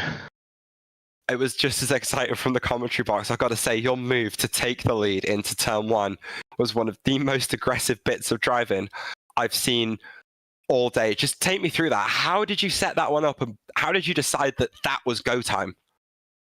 On the final restart? No. When you passed Eli Sasek, not your Eli Sasek. What am I on about? You passed Pressy for the lead in that final stint down the inside of turn 1, aggressively, right? Yeah, I knew I was faster than Nick throughout that, just kind of on pace, even while saving my fuel. And once I saw Edson was passing a lot of the cars behind us, I knew he was going to catch up quicker. So I was just like, I want to put one more car between us. That's going to give me a better chance to win this race, especially I was saving, but I was still very close on fuel and having to run at that pace. I was like literally would run out crossing the line. So really, I've thought that was the best chance I had to win, was to pass Pressy there and get another car between me and Edson, because I knew I was faster than Nick not up to that point, but I knew I would be faster, and I figured he had to save a little bit more. So really it was just trying to put another car between me and Edson, and hopefully Nick would have gave him a little bit harder time than the other cars behind did. As I say, I got to say it was my move of the race. I did not expect you to make that move and make it stick. But of course, there were a few different strategies out there on track tonight. We had John Hagan on the 4 stop and pretty much the rest of the field on the 3 stop, bar you and 5 others. We know that you lot set your ways on the strategies relatively early in the week. So was it a surprise to you when the likes of Hagan and Santos and Miller all came in early? What was going through your head at that point? I kind of figured there would be 2 kind of different strategies. Maybe some people trying to go for that 3 stop rather. I was kind of like iffy against it because I didn't know how the tire wear would be. And I mean, in the past races, I've lost out really hard on the pit strategy, just not doing it. So I figured I'd do what the rest of the field was doing for this race, and I think it worked out great. I think it would have been very close coming to the end there between me and Edson and Nick. I'm not quite sure how close. I think it's hard to say, especially with me being so close on fuel. But I wasn't really surprised. I was surprised that Alex did not make it to the 40 mark, however, and I was kind of surprised that just how much big of an undercut there was as well. And that's kind of the reason I could have gone on that my last pit stop. I could have gone another lap and decided not to, because I figured I would have lost time to Pressy and the others. Well, you definitely made it work tonight. But one last question before I give you the floor. Of course, we're staying here in Motegi, but moving on to the road course next week. It's a short question. How are you feeling about that one?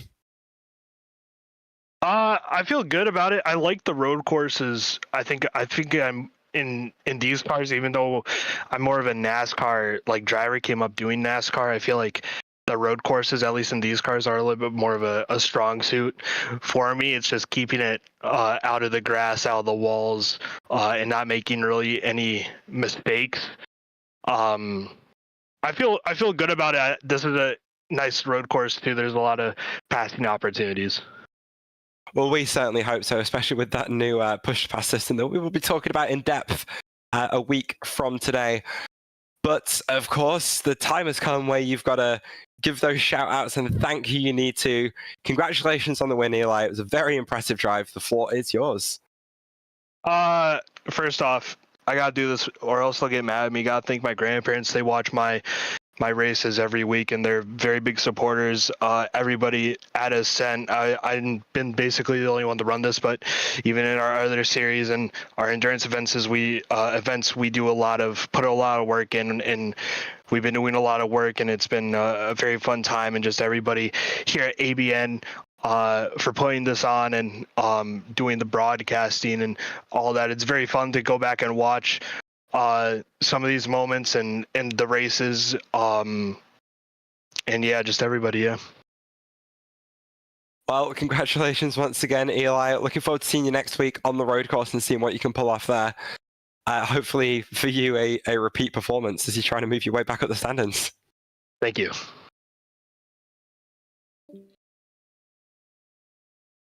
I am here with Bryce Sosia, P2 finish today at the Motegi Oval, and how fortunes change.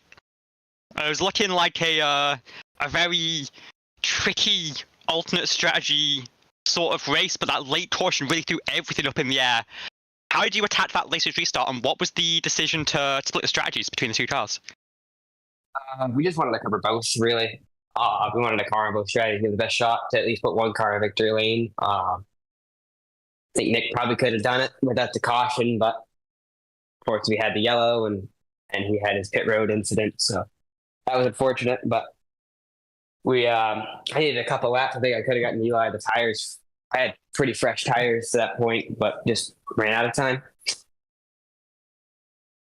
Was there ever a decision from you to maybe pull that car down pit road and bolt on some fresh Firestones, or were you pretty confident that with a short stint you were going to have the charge on the cars ahead that you needed? Yeah, I was confident in the tires. They still felt pretty good. They still had good pace. I was still running fours. So I thought they still had plenty of life left in them. If I cooled them off, they'd be fine. So I was hoping more cars would pit. I was kind of hoping all of them would pit, and it would just be me versus Edson. But I had a couple stay out. We still got up to second from where we restarted. And we're on a good day. Haven't had one of those in a long time now. Nice to finally get a good run again. And just talk me through those final 3 laps. Were you expecting to be third place coming out of turn 2 there? Not really. I thought I was gonna maybe be side by side, maybe on the outside. But I didn't think I was gonna be where I was. I thought I was gonna be fighting Lilac on my inside. I didn't think I was gonna be like clear of Edson or on the bottom. So I didn't think I was gonna be single file in the back stretch on the first restart. That helped for sure on setting Lilac up.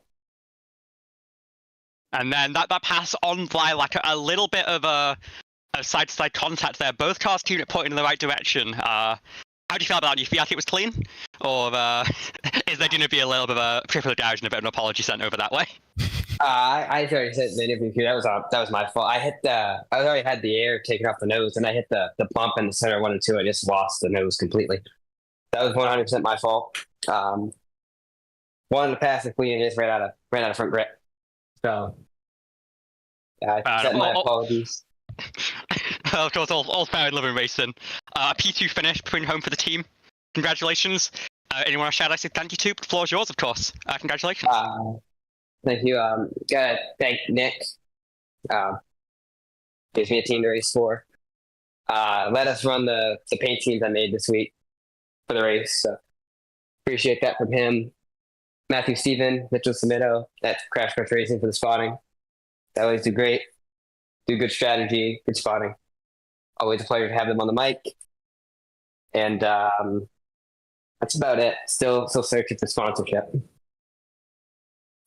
Thank you so much for joining us, and once again, congratulations. Enjoy the podium. And thank you guys for the broadcast. And Carmen for the lead.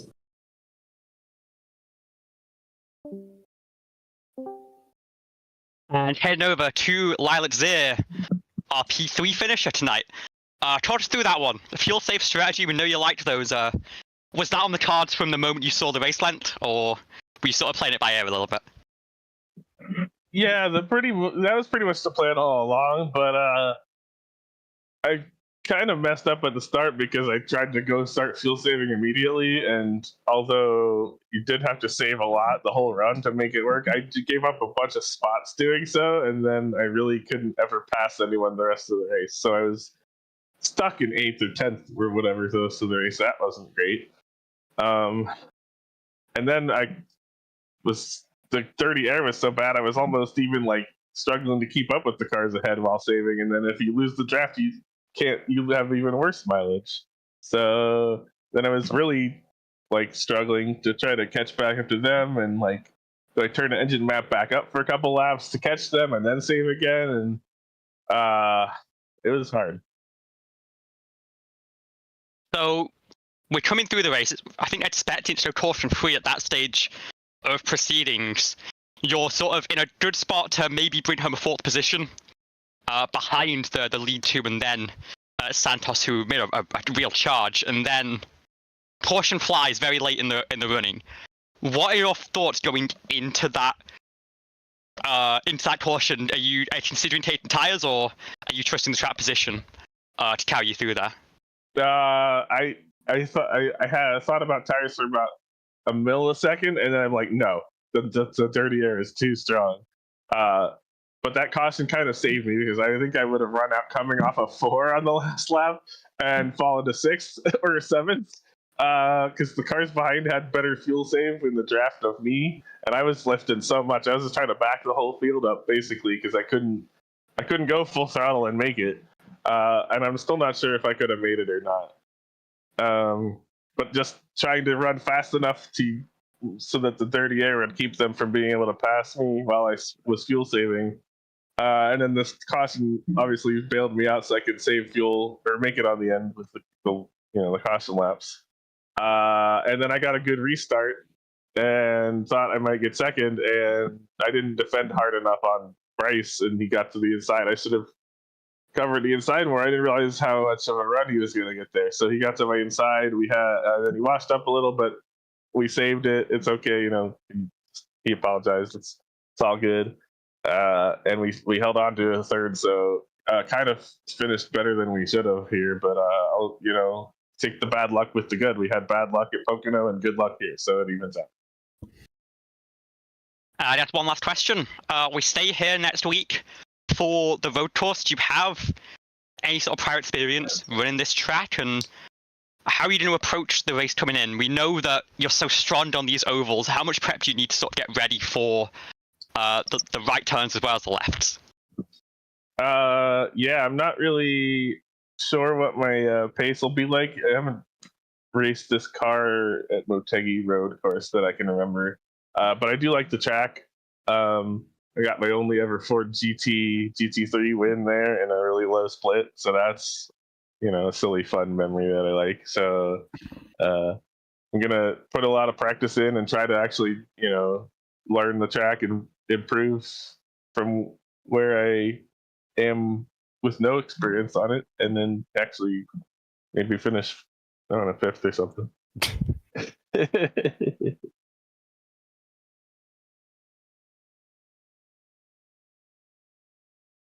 Well, enjoy the podium tonight, of course. We'll see what comes next. But before I let you head off, anyone want to shout out, say thank you to? Take it away. Yeah, thanks to the broadcast, thanks to the league, thanks to my teammates and my team owner and everyone who helps us get better, and we all, work well together and push to make each other better, and shout out to everyone watching. Thank you for joining us. Go Ford, go. Thanks. Go for it, go. So a dramatic end to the race, to say for the least there. That wasn't a sentence that made sense. Certainly an exciting one. 3 different strategies going on throughout the entire race. We had the aggressive 4-stop, the 3-stop that almost won the race, and then that fuel save 2-stop that put a lot of cars in a lot of very good positions at the end. At the end there.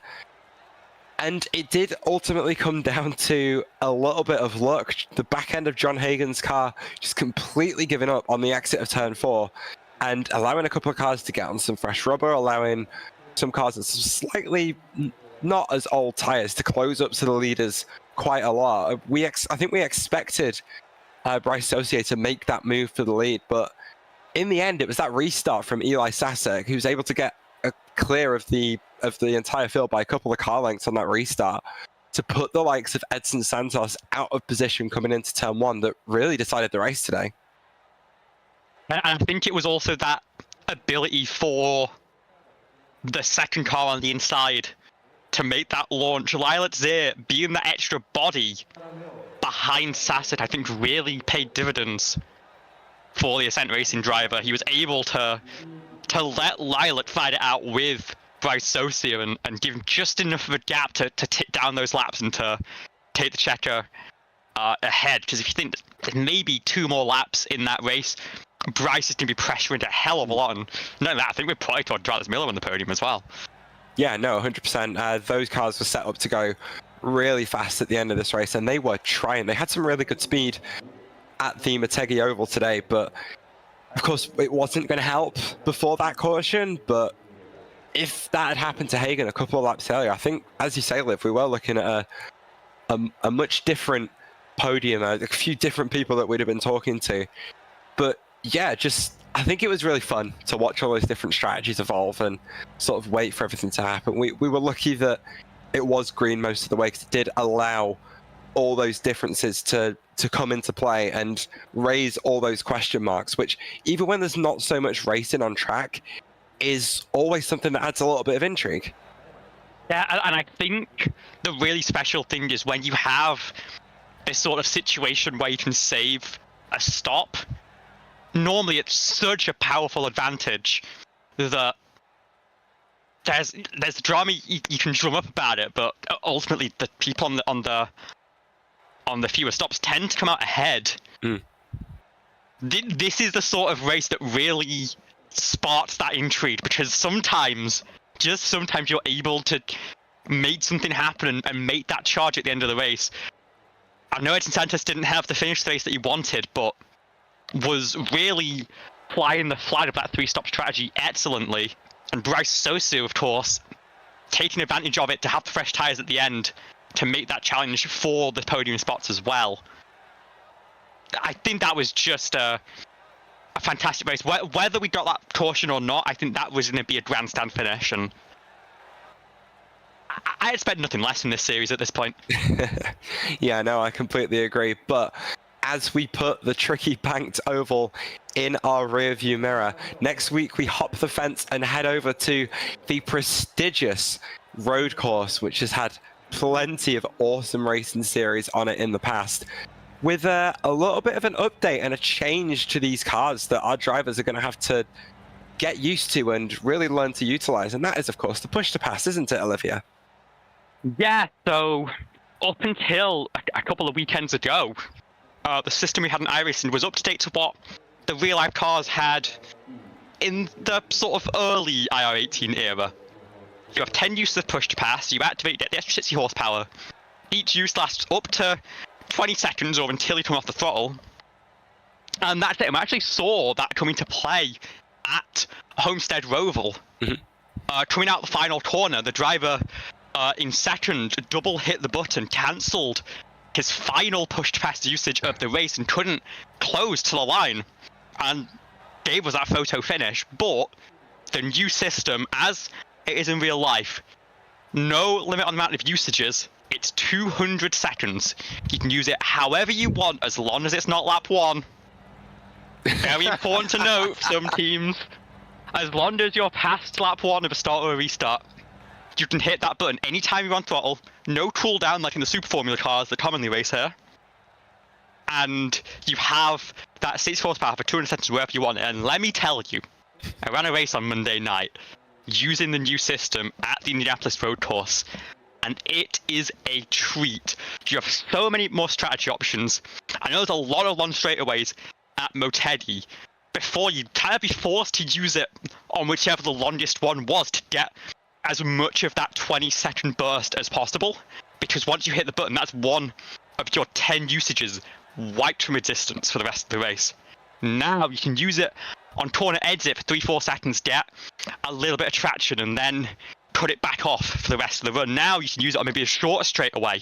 If you see a good exit and you want to go for the run, remember, no cooldown, you can hit the button to react to a mistake from the car ahead. No warm-up time either, like the stock car Brazil has, bizarrely enough. It is going to make the racing so much more dynamic, and along with potential fuel saves that are always a factor in these races we've seen, along with the different tyre strategies requiring the prime and the alternate tyre, and the alternate is probably going to burn here on that abrasive asphalt.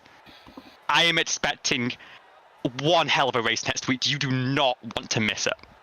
As you can tell, we are very excited for the race that the Grand Prix circuit is going to throw up for us in a week's time. Olivia and I will be back in the booth to bring you coverage end to end here on ABN. Thank you very much for joining us. It has been our pleasure to bring to you the Motegi 300 as we look forward to the Grand Prix circuit in a week's time. We will see you then.